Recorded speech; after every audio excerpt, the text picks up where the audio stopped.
look fantastic. Thank you so much. So do you. This movie, Kong Skull Island, which I liked a lot. I love King Kong, and I love this stuff. And really, in a way, being the damsel in King Kong's palm is kind of an iconic movie role to have, isn't it? Yes, it is. But I know that you are excited about another damsel-type situation, perhaps equally, perhaps even more. I don't know, because I heard you're going nuts for The Bachelor this season. Majorly nuts. And I'm in it for the right reasons, honestly. That's Genuinely. important. You don't want to be Genuinely. What are the right reasons to be watching that show? I've yet to figure that one out. But everyone on the show seems to have a very clear understanding of what those right reasons are. But it's not to be on TV, even though you are on TV. I know that for sure. To be on the show, we know what the right reasons are supposed to be. But to be watching the show, I literally have no idea what the right reasons are. I think it's to make us feel better about our lives, right? No. Oh. No. They're living a glamorous lifestyle. They're in a mansion. They have sushi on a little coffee table next to them 100% of the time. There's a bartender. They get to be, like, randomly flown to, like, Finland. Is that what your life is like? No. Are you like, oh, they only went to Finland? No, I never go to Finland. I've literally never been to Finland. There's no part of me that's watching it going like, oh, yeah, my life's so much better than this. It is funny that here you are, an Oscar winner, watching these people and going, oh, I wish if only my life could be like that. Meanwhile, they're living in a condo in Van Nuys once this show is over. I mean, it's... I guess you're right. It's just my dream. You throw these parties, like a Bachelor viewing party. Yeah, I don't know if anyone out here is part of a Bachelor Fantasy League, but I am. You are, Bachelor Fantasy League. Who did you have who'd you have to win it all? I don't want to talk about it, Jimmy. I'm really upset about it. It was obviously Danielle. I mean, it's obviously Danielle.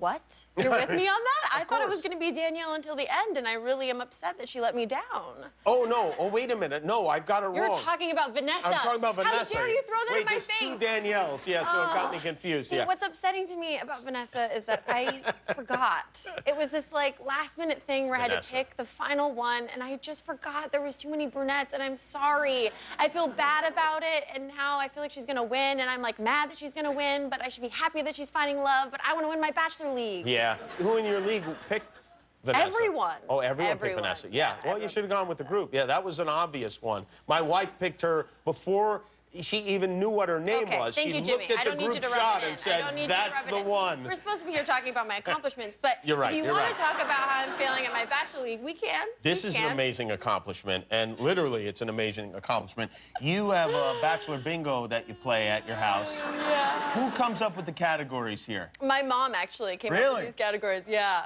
So we've got, I'll just read some of them. Someone drinks champagne. Someone says genuinely, a one-on-one date.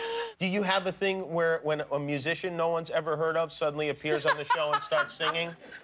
Do you have that as a box? No, but that's a really good idea. That's a good box, yeah. That's a really good one. We need some new ideas. So we can go. I've got a lot of them for you. Anytime someone says they're falling for somebody. Yes. Anytime Chris Harrison looks like he wants to kill himself, literally, like Chris has that look on his face where he wants to blow his head off.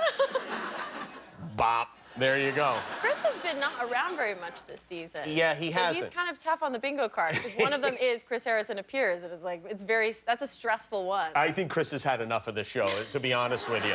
So you have these parties, as we mentioned, and there's a whole theme, right? You have, like, Bachelor theme Well, yeah, well, during the hometown dates, everyone brought their foods from their hometown. And then... Oh, from the hometowns of the Bachelorettes. No, of their own hometowns. Oh, of their own hometowns. Yes. Oh, that's nice. Oh, yeah, it was really nice.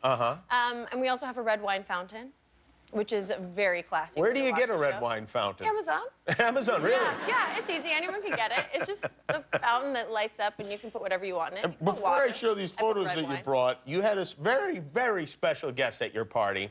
How did it come to happen that this person came to your party? So... I guess the party's become sort of infamous at this point. Okay. And a friend of a friend kind of found out about it, and so he showed up at one of our gatherings a couple weeks ago. So here is a photograph.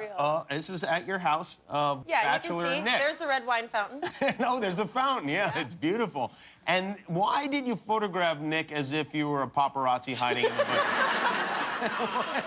Because I was too shy. Yo, really? I got freaked out and starstruck. I was like, the day before, I was like hugging Meryl Streep, and I was like, this is fine. But then Nick showed up at my house, and I was like, I didn't know what to do, so these are all my photos I took, or these weird, there he is. There's Nick behind the milkshake machine. Oh, there's the red wine fountain again. We zoomed in, and there's like Nick, like Bigfoot in your house. What was it like watching the show with Nick there? He was really cool about it, but we were all really nervous. You were nervous? Yeah, well, he came with his best friend, so we thought it was gonna be like fine, and we always kind of gather an hour before the show starts so we can sort of catch up, drink some red wine. So he came for that part, and I figured he would just leave afterwards. So then after an hour, when we're gonna watch the show, his friend was like, okay, I'm gonna leave Nick here, I gotta go on a date. Really? Yeah, so he just stayed, and we were like, well, we are gonna watch the show now, and he was like, yeah, I'm gonna watch it with you. And so, was that his first time watching the show with you guys? No, I think he had seen it before. Oh, so he knew what was coming. He sat there in that seat that you saw. Did you quiz him, and did he answer questions? He did. Yeah. I mean, he didn't give any spoilers, which he didn't? I think is what you're supposed to do when you are a bachelor. But he did kind of give us some fun behind-the-scenes stuff of, like, talking about, like, what was happening when they were in the woods. It was that episode where they were, like, doing the tarot card reading. What a special experience that was. It really was. How late really did Nick stay? Did he So he linger? stayed until the very end. The second it was over, I mean, the second it was over, he turned to me and was like, I need a lift now. And when he means lift, he means like a car from the car company Lyft. So He told you he needed a lift? He didn't have a helicopter waiting outside? Yeah, there's not a good service at my house, so I had to call him a lift. Really? Yes. Like a party clown, in a way. Like if a clown came to your children's birthday party. But he's but a person. Yeah, but... And he had such a good sense of humor about the whole thing, and I was just so nervous. I don't think I said anything to him the whole time, because I just was like hiding, like taking photos and sending them to Amy Schumer, being like, why did this happen? I'm too scared, I'm too shy. The whole world is turned upside down is what's happening. For me, yes.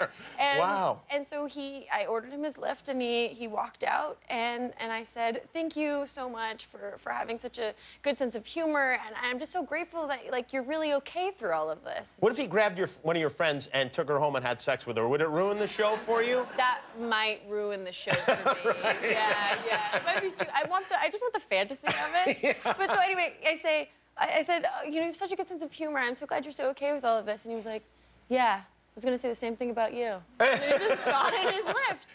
And I came back into the house, was like, I can't believe that this just happened. Nick thinks that I'm okay. Oh, wow. I was like, That's the ultimate, really, it's the ultimate endorsement. I must be okay. Brie Larson, she's okay. Hi, I'm Jimmy Kimmel. If you enjoyed the video, hit subscribe. And if you don't click subscribe, this invisible hamster will die.